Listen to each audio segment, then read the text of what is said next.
And that's a very interesting contrast. Okay, the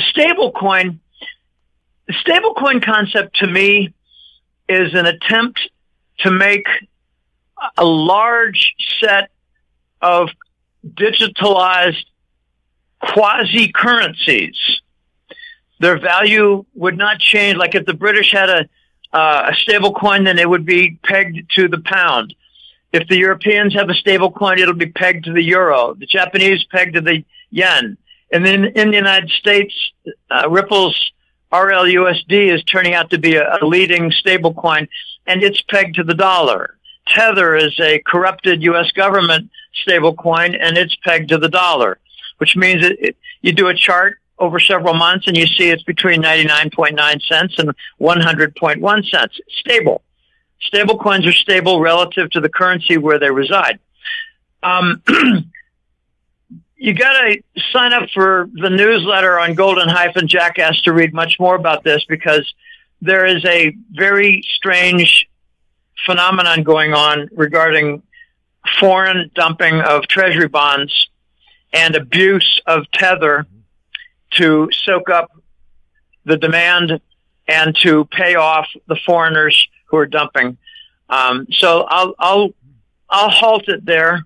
I'm going to have to refer to the newsletter on Golden-Jackass once in a while, because these are very complicated concepts. I believe the stablecoin ocean of liquidity is being corrupted by many, many treasury bills, many, many euro bonds, many, many UK gilts of a shorter maturity, and they're all toxic. They're impaired, and they're being used as collateral to purchase stable coins. So it's very complicated. The U.S. government's playing games with quantitative easing and basic monetization of the debt. What's going on there? What's going on is that the treasury auctions are becoming worse and worse in their outcomes. And there are many different measures for that. One is foreign participation, like, foreign central banks bidding, like Norway or Brussels, or the British use a few different places to hide their presence, hide their identity, like Cayman and Bermuda, etc. There's another measure, it's called the tail. And that's the difference between the opening, like for a 10-year auction, 10-year treasury bond auction, the opening bond yield versus the final yield, because the auction goes badly and they have to raise the yield in order to sell what they have, and they have a hard time selling what's on the table. So it moves a good deal, many basis points, and that's called a bad tail. Okay, so there are many measures, and they're all getting worse. And I think the United States is handing money to our allies under the table with dollar swaps so they can buy treasury bonds. And then a month or two later, the U.S. government buys them back under the table again, and they don't show up on the Treasury International Capital Report, called the TIC. Okay, there's a lot of games. What we're leading to is the U.S. government is going to purchase their own debt. And they've changed the name. Oh, what do they call it? A Treasury Reserve Placement. Oh, gosh, I can't think of the exact name. Treasury Reserve Supply, Treasury Reserve Placement, something like that. They're giving a new name to monetization so that it can sound like it's some kind of a stabilizing force, when it's really just monetization under a different name. We're buying our own debt. We print money, we buy our own debt, we put it in the Federal Reserve after buying our own debt. That's what third world nations do. Okay, there's a lot going on with QE. There are some relief valves like repo, and you got to sign up for the newsletter on golden-jackass.com, because the repo will be a topic in December. It has become a little alarm, and it could become a bigger alarm. All right, let's move on to 6. Is the food chain improving? Is agriculture export rising in volume? Are farm bankruptcies still rising? And are farm policies in remedy mode?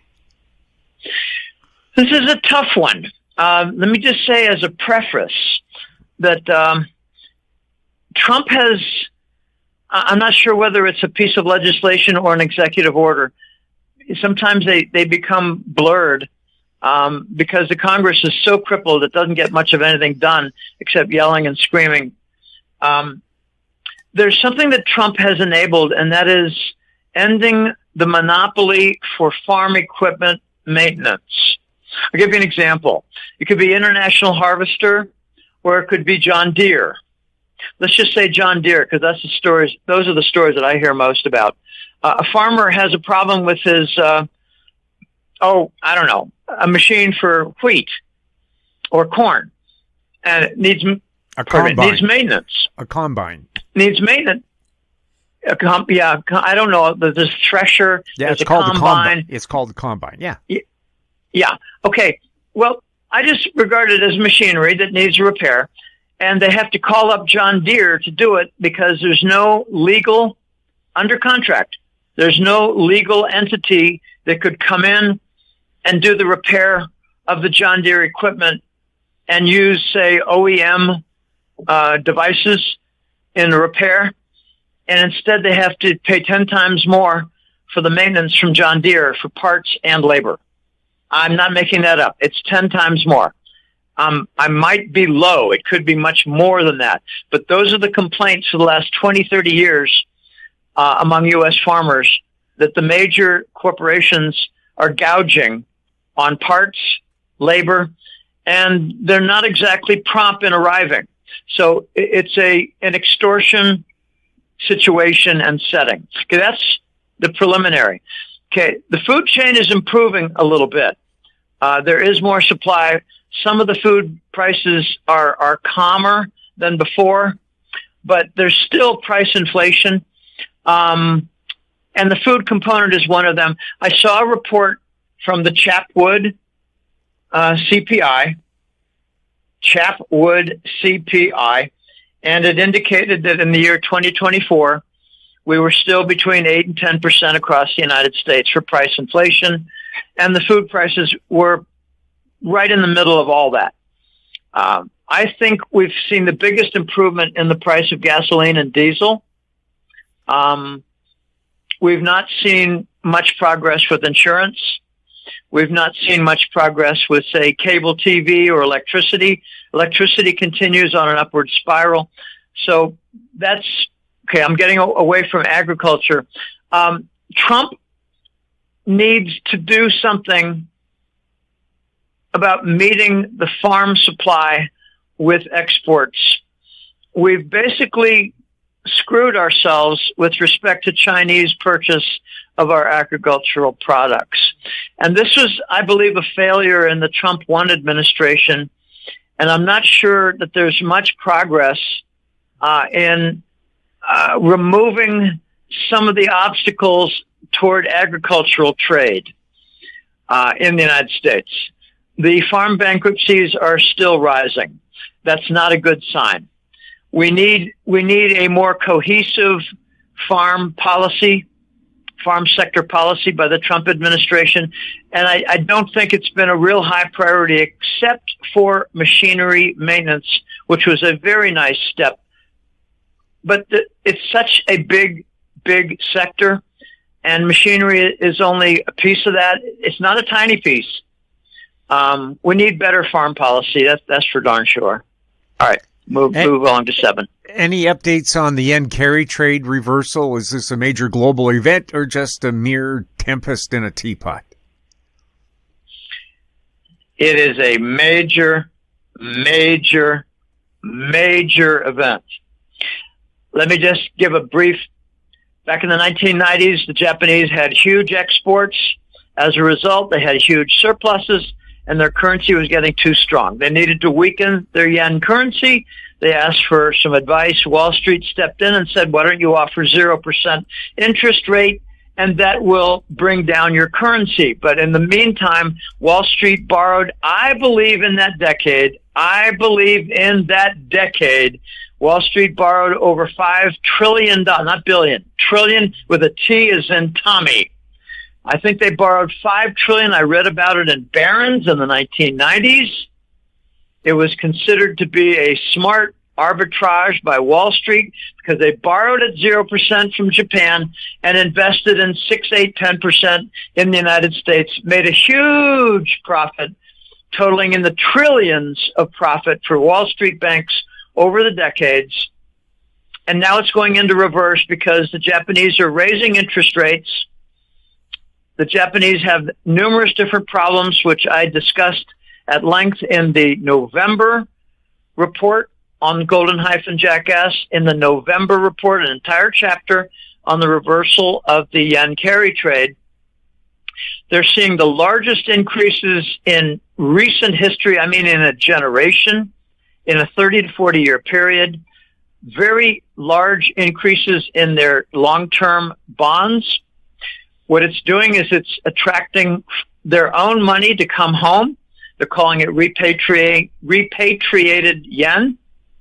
So the Japanese, with their huge savings, had been financing euro bonds, had been financing treasury bonds, and now they're coming home because they're getting a better yield at home.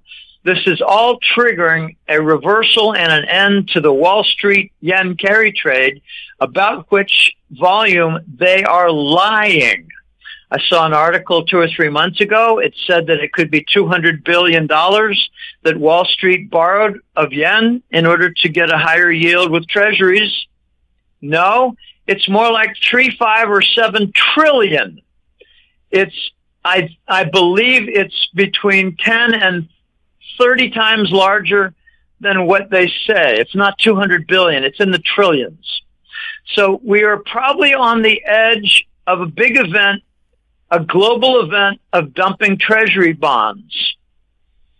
And the BRICS they've got over a year of momentum of dumping treasury bonds. So I think the first point of breakdown would be USD tether, which is abused for matching foreign dumping of treasuries. There's another kicker in here. Okay, during all this instability, the Japanese yen is actually sliding when money is beginning to come back home as repatriated domestic funds. Mm-hmm. They're dumping their treasuries, they're dumping their euro bonds, they're dumping their UK gilts, and they're bringing money back home to Japan. But during the instability, the yen has been bouncing around, a little bit unstable. Well, Warren Buffett of Berkshire Hathaway just announced, he made a statement, then he told of what his trade was. The statement was that every major nation eventually destroys its own currency.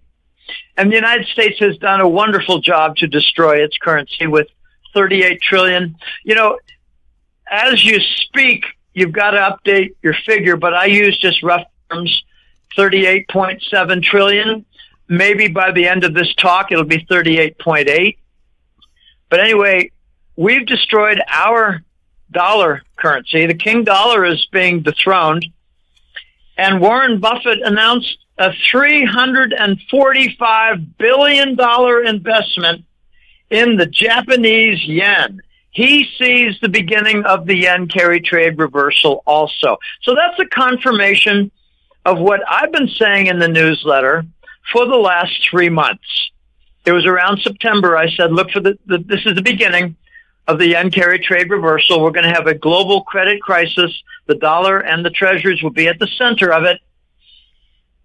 And, you know, there's some theory. It's Jake Claver and his XRP domino theory has a lot of validity. It's a very real scenario that the liquidity crisis for the credit markets, you know, sovereign bonds, will be at such a height that they're going to need a device to manage the transfers and handle the shortage of liquidity, and that could be XRP, and I think that's very, very likely. So, no, it's not a tempest in the teapot. It is more like a gigantic, multiple hurricanes, a hurricane off every coast, off every major continent where they sell sovereign bonds, because the Japanese are selling them and everybody is going to be selling the treasury bond.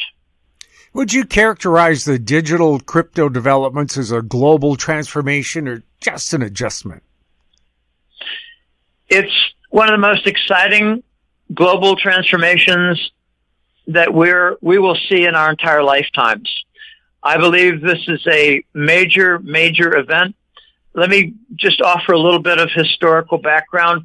In the 1960s, the U.S. and Western banking systems went to computerized, and you would get a computer printout of your statement for your savings account or your checking account.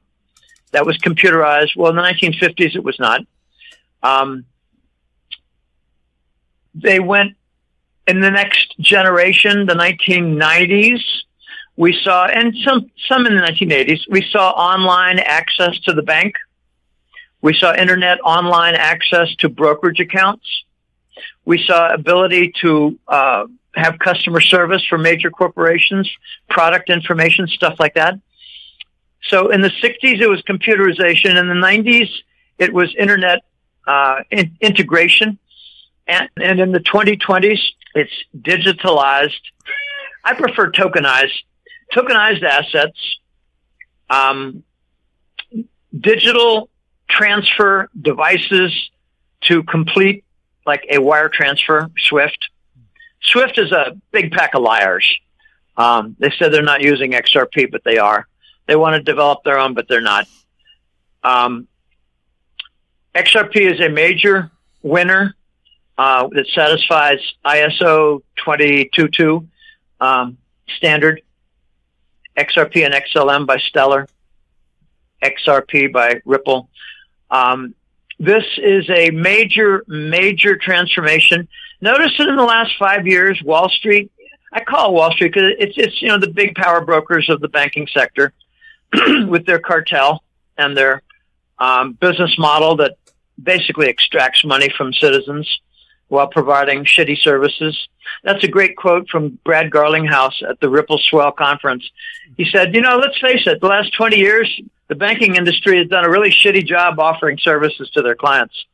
Whoa! Yes, yes, yes. Okay. So in the last 5 years, we've seen a lot of opposition to crypto, calling it a fantasy, calling it a fraud, calling it worthless, calling it basically a sham. And now they're climbing on board because it reduces by 80 to 90% the transfer costs. Now, I had a wire transfer last week, and the bank said, tell James that it'll arrive in roughly 2 business days, give or take. And I told my client, probably 3, 4, or 5 hours. It was there in 4 hours. Okay, this is becoming commonplace.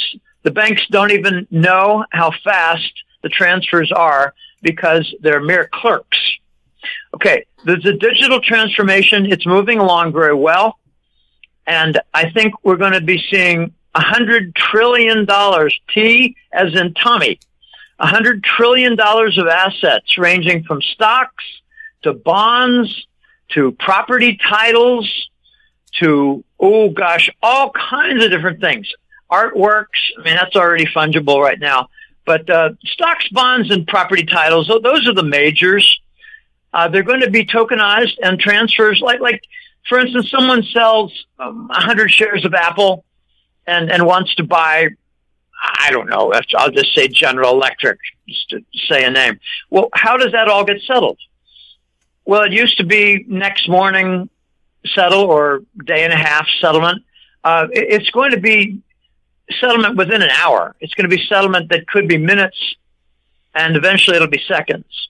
And it'll be done with digital devices, bridge asset devices to facilitate the transfer.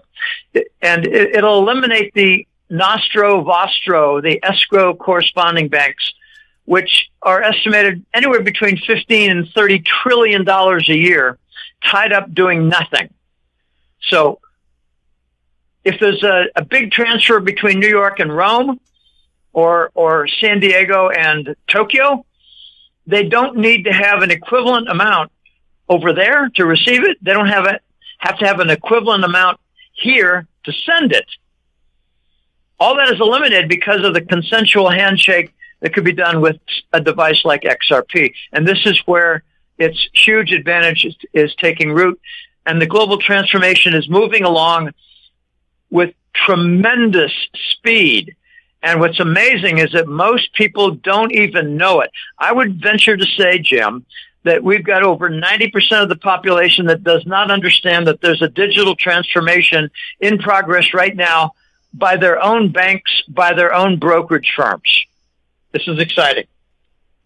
What do you expect to be the major banking development next year, and will it involve digital finance? I think it's going to be the establishment of XRP as the global transfer standard. And by virtue of Ripple receiving a banking license, I believe it's going to be called Ripple Trust Bank, Ripple National Trust Bank. It's not going to be a bank for, payroll, direct deposits and car loans and student loans. No, it's going to be a trust bank. It's going to be to manage billions. It's going to become a trust bank and will join the Wall Street crew. And as a result, and you got to check out the newsletter on Golden-Jackass, because I will cover this. There are a lot of implications to Ripple having received a bank license, and they are huge implications. I think Ripple will join the crowd, and XRP will become the global standard. They won't get 100%, but I think they're going to get 80% of most sectors. And that'll be sufficient for a 100 to 500x rise in XRP. Don't be confused by the by the price doing nothing. Don't be confused by that, because they're just trying to get people to give up and sell out, so it is all in the hands of the bankers. We don't want that. All right, moving on. We'll have more with Jim Willie right after this. Don't miss out. Stay informed. Receive the HowStreet.com weekly recap with thought-provoking podcasts, radio, and articles delivered to your inbox. Sign up for the HowStreet.com weekly recap on our homepage at HowStreet.com. You're listening to goldradio.fm. Available online at HowStreet.com, TalkDigitalNetwork.com. We're speaking with Jim Willie. Jim, any new developments with the Alberta and Saskatchewan departure from Canada's Confederation? I haven't followed it as closely as I've been following silver, the yen carry trade, and XRP, but the little that I have read has indicated that everything is continuing with Alberta and Premier. For Americans, that's their word, the Canadian name for a governor. Alberta's Premier, Danielle Smith, and what's his name? Saskatchewan's Scott Moe. My understanding is that everything is continuing apace. And Carney, he is panicking because Alberta and Saskatchewan are not going to comply with electricity rules. They're not going to comply with tax rules. They're not going to comply with trade rules, and they're not going to allow obstructions by liberal, globalist, Marxist fools in Ottawa. Okay, what I heard was, kind of a short article, and I got to admit that I haven't kept up as much as I did in November. I had an entire chapter on the Canadian separation in November for the Golden-Jackass publication, the newsletter, but I saw a title that progress toward becoming the 50 number 51 through 54. Now, I'm a little confused because there's Alberta, Saskatchewan, and Manitoba. And I guess the fellow, the premier in Manitoba is a native. He's got native blood. He does not have any semblance of being a white, a white fellow. I think he's tribal. And I can't think of his name. It's an unusual name, but that's 3 provinces. I don't know what the 4th province is. I believe it's Quebec, but I'm not certain of that. Quebec has been pissed off for 30 years. No, Quebec has been pissed off ever since the British beat them in Quebec City back in the 1700s. Yeah, but they've been pissed off ever since the separation movement in the 1990s regarding 1960s. 1960s was the big FLQ but crisis.